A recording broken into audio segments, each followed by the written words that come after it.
Bienvenue dans cette nouvelle capsule vidéo, ce qu'il faut retenir en chimie organique.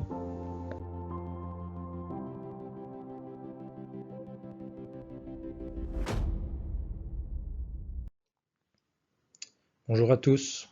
Alors aujourd'hui dans cette vidéo, on va parler un petit peu des liaisons et des différents types de liaisons qu'on va pouvoir rencontrer entre les atomes, à savoir les liaisons que tu connais, c'est les liaisons simples, les liaisons doubles et les liaisons triples. On va regarder un petit peu comment ça se passe parce que ça a une importance assez relative, on va dire, en termes de réactivité. Donc comme tu le sais, toutes les liaisons entre les atomes correspondent à une mise en commun de deux électrons, c'est-à-dire un électron apporté par chacun des deux atomes, comme ici au niveau de la molécule d'hydrogène H2, chacun des atomes d'hydrogène a apporté un électron pour créer la liaison entre les deux. Et tu le sais aussi, les électrons gravitent entre guillemets autour du noyau des atomes, et ces électrons vont se situer dans ce qu'on appelle des nuages électroniques. C'est simplement une probabilité de présence de l'électron autour de son noyau et qu'on représente de manière simplifiée par ces orbitales atomiques ici, avec des géométries un petit peu diverses et variées selon la ligne de la classification périodique dans laquelle tu te trouves. Et ce qu'il faut savoir, ça normalement tu le sais aussi, de ces orbitales atomiques vont naître ce qu'on appelle les orbitales moléculaires, c'est-à-dire une fois que chacun des atomes aura mis en commun son orbital atomique avec le voisin, on va créer ce qu'on appelle l'orbital moléculaire. Donc ici, on a le lien qui est fait entre les deux, ça c'est l'orbital moléculaire, et chacun des bras ici représentant, on va dire, l'orbital atomique de départ. Donc, on l'a vu déjà ensemble, ce qui nous intéresse en chimie organique, ce sont les électrons des couches externes des atomes, pas les électrons qui sont très proches du noyau, très difficiles à les utiliser. Donc ce sont les électrons des couches externes, et notamment dans le carbone, ce qui va nous intéresser, et en tout cas tous les éléments de la deuxième ligne de la classification périodique, c'est sur la deuxième couche qu'on va se situer électronique, et le carbone, sur cette deuxième couche électronique, il possède 4 électrons. Ces 4 électrons vont être répartis dans les orbitales atomiques de la couche numéro 2 qui se constitue d'une orbitale S, celle qui est au centre, la petite sphère au centre, dans laquelle on va avoir un certain nombre d'électrons, on y revient après. Et puis tu vas avoir 3 orbitales 2p qui sont ici dans les 3 directions de l'espace. Et on va avoir ces 4 électrons qui vont être répartis dans ces orbitales-là. On va en caser déjà 2 dans l'orbitale de S, c'est elle qu'on remplit en premier, et ensuite les 2 restants vont être dispatchés dans 2 orbitales 2p sur les 3 possibles. Et on voit bien que sur ce modèle particulier, si on devait faire 4 liaisons, tu sais que le carbone doit faire 4 liaisons, si on doit faire 4 liaisons à partir de cette structure électronique, eh bien c'est pas possible. Pourquoi? Parce que les électrons qui sont dans l'orbital 2s, ici au centre, bien proche du noyau, eh bien ces orbitales-là ont des énergies différentes des orbitales atomiques 2p, qui sont beaucoup plus grandes, donc les électrons n'ont pas la même énergie. À partir de là, on voit très rapidement qu'il n'est pas possible, avec ces 4 électrons répartis de cette manière-là, de faire 4 liaisons absolument identiques au niveau de l'atome de carbone. Et c'est là que va entrer en jeu la théorie de l'hybridation que je vais t'expliquer de manière extrêmement simple et qui va conduire aux différents types de liaisons simples, doubles et triples. Alors comment ça va se passer? Je te représente ici les 4 type d'orbital atomique de la deuxième couche électronique du carbone, c'est celle qui nous intéresse. On s'intéresse uniquement au carbone pour moi. Et qu'est-ce qui va se passer? On va prendre la S avec les 3 orbitales P qu'on a vu juste avant, et on va mélanger tout ça, on va mixer tout ça, c'est ce qu'on appelle l'hybridation. On hybride toutes ces orbitales-là pour en obtenir 4 nouvelles. Donc je mélange les 4 là pour obtenir 4 nouvelles qui sont 4 orbitales atomiques absolument identiques cette fois-ci. Et on appelle ça des orbitales hybrides, puisqu'on a mélangé tout. Et ce sont des orbitales hybrides sp3. J'ai mélangé une S, donc tu considères qu'ici tu as un exposant 1 au-dessus du S, avec 3p. Une S plus 3p me donne 4 orbitales hybrides sp3, dans lesquelles on va pouvoir cette fois-ci répartir de manière tout à fait équitable les 4 électrons qui sont disponibles à l'extérieur de l'atome de carbone. Et pourquoi on appelle ça la géométrie tétraédrique? Tu le sais, les électrons chargés négativement ils se repoussent les uns les autres. Donc la façon la plus favorable pour limiter le maximum les répulsions électroniques, ça va être de placer le carbone en plein milieu d'un tétraèdre, et les orbitales atomiques vont aller pointer vers les 4 sommets du tétraèdre avec un angle d'environ 109 degrés. C'est de cette manière que la répulsion électronique sera la plus favorable, la plus minime. Et à partir de là, on voit bien j'ai 4 électrons dans 4 orbitales qui ont des énergies absolument toutes identiques, et je peux à partir de là envisager un carbone avec 4 liaisons identiques vers 4 hydrogènes par exemple, si on prend le cas de la petite molécule de méthane. Donc dans cette molécule-là, le carbone au centre d'un tétraèdre possède bien 4 liaisons absolument identiques avec l'hydrogène. Il est absolument impossible de différencier ces liaisons les unes des autres. Donc ça, c'est l'hybridation sp3 du carbone tétraédrique, c'est-à-dire un carbone avec 4 liaisons simples. L'hybridation sp2, c'est la même chose, simplement on va prendre toujours l'orbital s et on va la mélanger, l'hybrider simplement avec 2 orbitales p et non plus les 3 comme précédemment. Qu'est-ce qu'on va obtenir? Une S avec 2P, j'obtiens 3 orbitales hybrides sp2. Donc une S avec 2P orbital hybride sp2. Donc il va naître du mélange de ces 3 orbitales-là. Et il me reste évidemment l'orbital atomique 2P du carbone initial qui n'a pas été utilisé. Elle est toujours là, elle existe toujours. Okay, et à partir de là, j'ai toujours 4 électrons à dispatcher dans ces orbitales-là. J'en mets un dans chacune des orbitales. 3 dans les orbitales sp2, donc qui sont les orbitales, 3 orbitales d'énergie absolument équivalentes, et comme tout à l'heure, pour minimiser la répulsion électronique, je suis obligé de les placer de cette manière-là dans un triangle, à 120 degrés les unes des autres, et c'est là où j'aurai le minimum de répulsion. Donc là, on va parler d'une géométrie plane, ça c'est quelque chose qui est plan. Okay, et puis le dernier électron, j'en avais 4, il m'en reste un, je le positionne dans l'orbital 2p qui n'a pas été utilisé. Et à partir de là, qu'est-ce qui va se passer? Ici, je vais pouvoir former 3 liaisons identiques avec 3 atomes extérieurs. Donc j'aurai 3 liaisons simples sigma de même énergie. Et l'électron qui est resté dans l'orbital 2p va permettre de former les fameuses liaisons doubles, ce qu'on appelle la liaison pi. C'est le cas par exemple pour les carbonyles, C double liaison O. On a un carbone central qui est hybridé sp2. L'oxygène là est également hybridé sp2, on y reviendra juste après.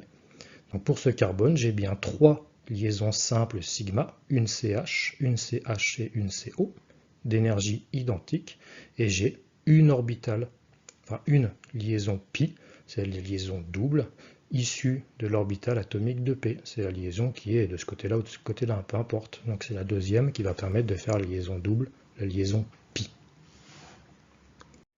Et enfin, si tu as compris l'hybridation sp3 et sp2, la sp elle va être très logique. Eh bien cette fois-ci je vais mixer uniquement, hybrider uniquement l'orbital S avec une seule orbitale P.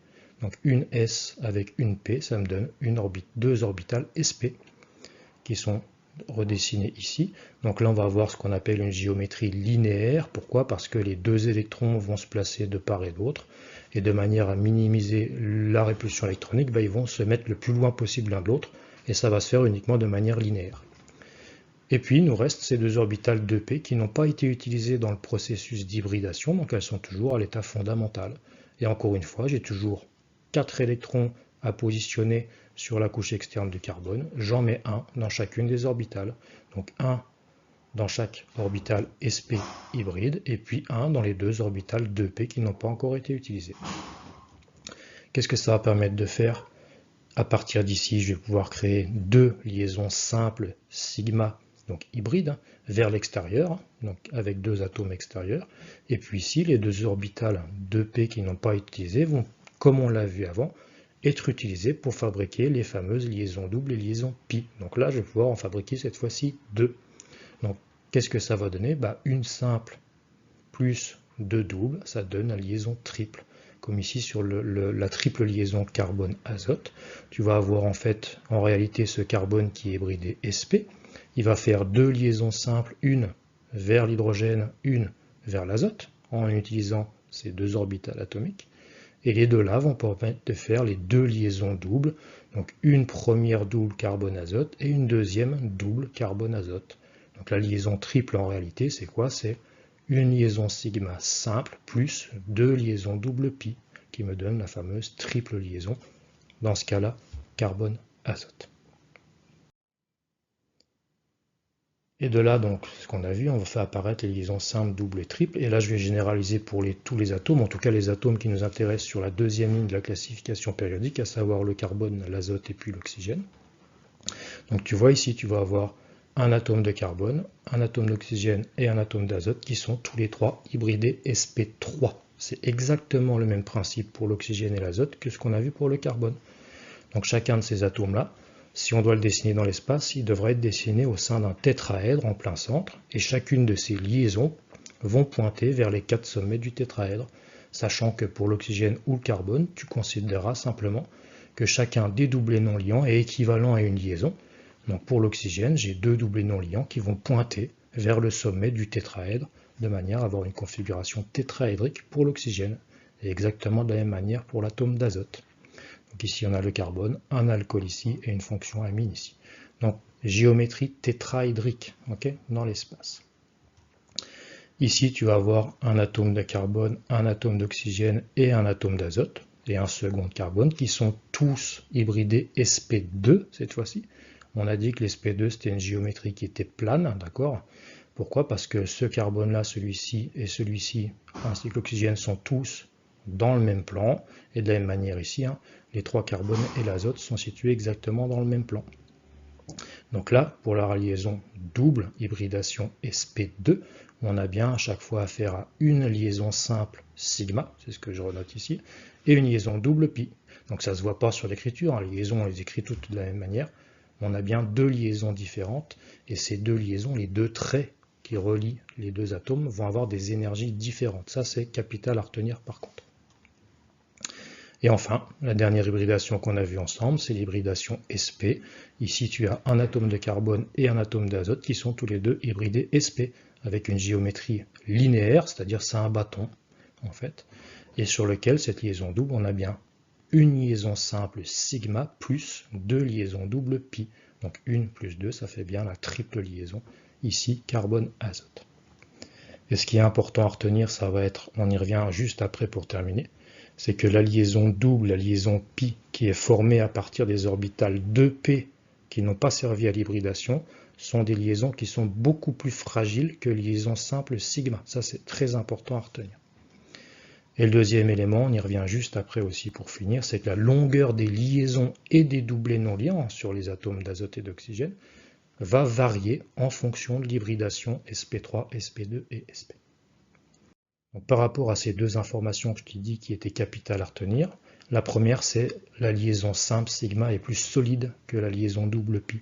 Sur le carbonyle par exemple, on a une liaison double, une simple, une double. On a l'oxygène ici qui joue le rôle d'aimant, d'attracteur d'électrons, il prend tous les électrons à lui. Il est donc chargé de delta-, le carbone appauvri en électrons devient delta+. Si dans le milieu j'introduis quelqu'un qui est riche en électrons, c'est lui que j'ai indiqué ici en tant que nucléophile, on y reviendra, il est riche, et bien il va aller filer des électrons au carbone qui est pauvre. D'accord? Donc, je fais ce mouvement d'électrons, et ce carbone-là ne peut pas se retrouver avec 5 liaisons, c'est impossible. Donc, s'il a la possibilité, il va rompre une liaison avec un de ses voisins, et là, ce carbone-là, qu'est-ce qu'il possède? Une liaison simple carbone-carbone ici, une simple carbone-carbone ici, et une simple carbone-oxygène ici. Ce sont 3 liaisons simples, 3 liaisons solides. Par contre, il a une liaison double pi, carbone-oxygène, et elle, je te l'ai dit, il faut le retenir absolument, c'est une liaison qui est beaucoup plus fragile. Ce sont 2 électrons qui sont mobiles, donc ils vont partir vers l'oxygène. J'amène des électrons de ce côté-là, je vais avoir une répulsion électronique qui fait que ces 2 électrons-là vont partir de l'autre côté vers l'oxygène. Ça tombe bien, l'oxygène, dans ce cas-là, c'est un aimant, c'est un attracteur d'électrons, donc il les récupère pour lui. Donc le résultat de cette opération, ce sera ça. J'ai créé une nouvelle liaison simple sigma de ce côté-là. J'ai rompu la liaison double et uniquement la liaison double. La liaison sigma, elle est conservée parce qu'elle est relativement solide. Et l'oxygène récupère bien entendu l'excès d'électrons pour lui. Et le deuxième élément à retenir, ça va être la longueur des liaisons et la longueur des doublés non liants qui va varier en fonction de l'hybridation. Pourquoi il va varier? Parce que ici, tu vois, tu as la liaison sigma. Enfin, l'orbital S, donc c'est la petite sphère proche du noyau, et les orbitales 2p sont des orbitales qui sont beaucoup plus grandes, d'accord? Donc il y a plus de distance dedans, plus de liberté pour les électrons. Et ici on a les orbitales sp, sp2, sp3 qu'on a vu juste avant, les hybridations, et plus je monte dans la colonne ici, plus le pourcentage d'orbital p dans l'orbital hybride va augmenter. Ici j'ai hybridé une s avec 3p, donc j'ai 75% d'orbital p dans l'orbital hybride sp3, Et pour la sp, par exemple, on a mélangé une orbitale s avec une p, donc j'ai un mélange 50-50. Et comme l'orbitale p elle est très grande, et bien plus son pourcentage au sein de l'orbital hybride est important, plus la longueur de la liaison va s'accroître, plus la liaison va devenir grande. Donc la liaison ou le doublet non liant, parce que les doublets non liants au sein de l'oxygène ici sont également hybridés sp2 sur la forme initiale. Okay. Donc ça c'est ce que je viens de dire. Plus le pourcentage de l'orbital p augmente, plus la liaison ou le doublet non liant concerné va grandir avec cette hybridation. Et ça, on le reverra plus tard, ça va avoir un impact relativement important, notamment lorsqu'on va regarder un petit peu les réactions acido-basiques. Donc, à retenir de ces quelques diapos, c'est la liaison double pi est une liaison plus fragile que la liaison simple sigma. Et puis, les longueurs des liaisons vont varier en fonction du degré de l'hybridation. Une liaison sp3 sera beaucoup plus grande qu'une liaison de type sp, par exemple. Voilà, je te remercie et on se retrouve pour une prochaine vidéo.